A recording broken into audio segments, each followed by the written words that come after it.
ముందుగా అందరికీ వినాయక చవితి శుభాకాంక్షలు. ఈరోజు ఈ వ్లాగ్లో మనం వినాయకుడి వ్రత కథ తెలుసుకుందాం.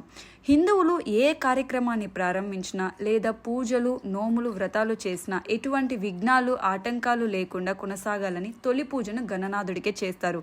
పార్వతి తనయుడు అనుగ్రహం పొందితే అన్ని కార్యక్రమాలు జయమవుతాయని ప్రగాఢ నమ్మకం. భాద్రపద శుక్లపక్ష చవితి రోజునే వినాయకుడి జననం జరిగిందని, గణాధిపత్యం వచ్చిందనే పలు కథనాలు ప్రచారంలో ఉన్నాయి. అయితే విఘ్నాధిపతిగా గణనాథుడు పూజలు అందుకుంటున్నాడు. ఈ వినాయక చవితి పండుగను కుల మత జాతులకు అతీతంగాను జరుపుకోవడం మరో విశేషం. వినాయక వ్రత కథ చదివేవారు, పూజలో కూర్చునేవారు ముందు చేతిలో కొద్దిగా అక్షింతలు వేసుకోవాలి. కథ పూర్తయిన తర్వాత వాటిని తమ శిరస్సుపై ఉంచుకోవాలి.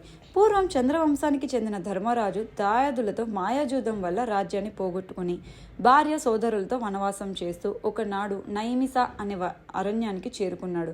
అక్కడ సౌనకాది ఋషులను అనేక పురాణాల రహస్యాలను బోధిస్తున్న సూత మహామునిని దర్శించి తనకు తిరిగి రాజ్యం పొందే మార్గం, వ్రతం ఏదైనా ఉంటే చెప్పమని ధర్మరాజు వేడుకున్నాడు.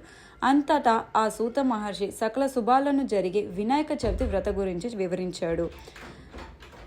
గజాసురుడు అనే రాక్షసుడు తన తపస్సుచే పరమేశ్వరుని మెప్పించి తనను ఎవరూ వధించజాలన్న శక్తిని ప్రసాదించమని కోరాడు. ఆపై శివుడు తన ఉదరమునందే నివసించాలని కోరడంతో అందుకు శివుడు అతడి కుక్షియందు బందీ అయినాడు. దీంతో అసురుడు అజేయునైనాడు. తన భర్తకు ఇలాంటి స్థితి కలిగేసరికి పార్వతీదేవి దుఃఖిస్తుంది. దీంతో వైకుంఠానికి వెళ్ళి విష్ణువును తన భర్తను విడిపించే ఉపాయం చెప్పమని కోరింది. విష్ణువు గంగిరెద్దులాగా వేషం ధరించి నందీశ్వరుని గంగిరెద్దుగా వెంట తీసుకొని వెళ్ళినాడు. గంగిరెద్దు ఆడించిన గజాసురుని మెప్పించాడు. ఈ ఆనందంతో ఏమి కావాలో కోరుకో అని గజాసుడు అనగా, అదే సమయం కోసం ఎదురు చూస్తున్న శ్రీమన్నారాయణుడు నీ ఉదరమునందున్న శివుణ్ణి తమ వశం చేయమని అడిగాడు. తనకు అంత్యకాలము దాపరించిందని గుర్తించిన రాక్షసుడు ఆడిన మాట తప్పకుండా కుక్షియందున్న శివుణ్ణి ఉద్దేశించి, ప్రభు, నాకు మరణం వచ్చింది, నేను మరణించబోతున్నా. కాబట్టి నేను మరణించిన తర్వాత నా శిరస్సు అనేది త్రిలోకంలో పూజింపబడాలి, నా చర్మం అనేది ఎన్నడూ నీతోనే ఉండాలని కోరుకుంటాడు. నంది సహాయంతో శివుణ్ణి బయటకు తీసుకొచ్చుకుంటాడు విష్ణుమూర్తి. భర్త రాకకు పార్వతి కైలాసంలో ఎదురు చూస్తుంది. శివుని కోసం ఎదురు చూస్తూ స్నానానికి సిద్ధమైంది. స్నానానికి వెళ్తూ దేహానికి నలుగు పిండిని అద్దుకుంది. పరధ్యానంలో ఆ పిండితోనే ఒక ప్రతిమను తయారు చేసింది. చూడముచ్చటైన ఆ బాలుడికి తండ్రి ఉపదేశించిన మంత్ర సహాయంతో పార్వతి ప్రాణం ప్రతిష్ఠ చేసింది.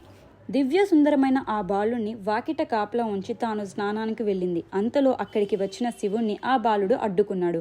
ఆగ్రహవేశాలకు లోనైన రుద్రుడు ఆ బాలుడి శిరస్సు తన త్రిశూలంతో ఖండించాడు. ఆ శబ్దానికి బయటికి వచ్చిన పార్వతీదేవి జరిగిన ఘోరం చూసి కన్నీళ్లు పెట్టుకుంది. దీంతో శివుడు గజముఖుడి శిరస్సు తెప్పించి ఆ బాలుడికి అతికించి ప్రాణం పోసి గజనానుడు అనే నామకరణం చేశాడు. సర్వ విఘ్నాలకు ఓ అధిపతిని నియమించమని దేవతలు, మునులు, మానవులు పరమశివుని కోరుతారు.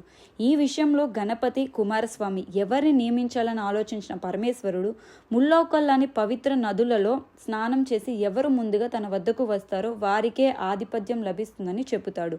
దీంతో కుమారస్వామి తన నెమలి వాహనంపై రివ్వున ఎగిరిపోగా వినాయకుడు మాత్రం తన ఎలుక వాహనంతో ముందుకు కదలేడు.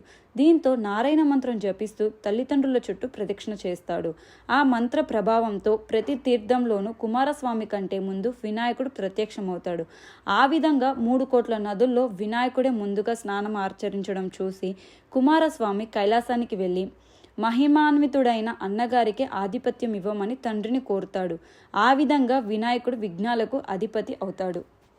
గజేశుడు శక్తి సామర్థ్యాలను పరిశీలించి భాద్రపద శుద్ధ చవితి నాడు గణాధిపత్యం కట్టబెట్టాడు. ఆ రోజున తనకు భక్తితో సమర్పించిన ఉండ్రాలను, కొడుములను, పిండి వంటలను, పండ్లను సుష్టిగా తిన్న వినాయకుడు నడవటానికి ఇబ్బంది పడుతూ కైలాసం చేరుకున్నాడు. శివుడి శిరస్సుపై ఉన్న చంద్రుడు గజనాథుడి అవస్థలు చూసి పక్కున నవ్వాడు. రాజదృష్టి సోకితే రాళ్ళు కూడా నుజ్జవుతాయి. విఘ్ననాథుడి ఉదరం పగిలి అందులోని ఉండ్రాలు, కుడుములు బయటకు వచ్చాయి. దీంతో ఆగ్రహించిన పార్వతీదేవి, పాపాత్ముడా, నీ దృష్టి సోకి నా కుమారుడు అచేతనంగా పడి ఉన్నాడు. కాబట్టి నిన్ను చూసిన వారు పాపాత్ములై నీలాప నిందలు పొందుతారుగాక అని శపించింది.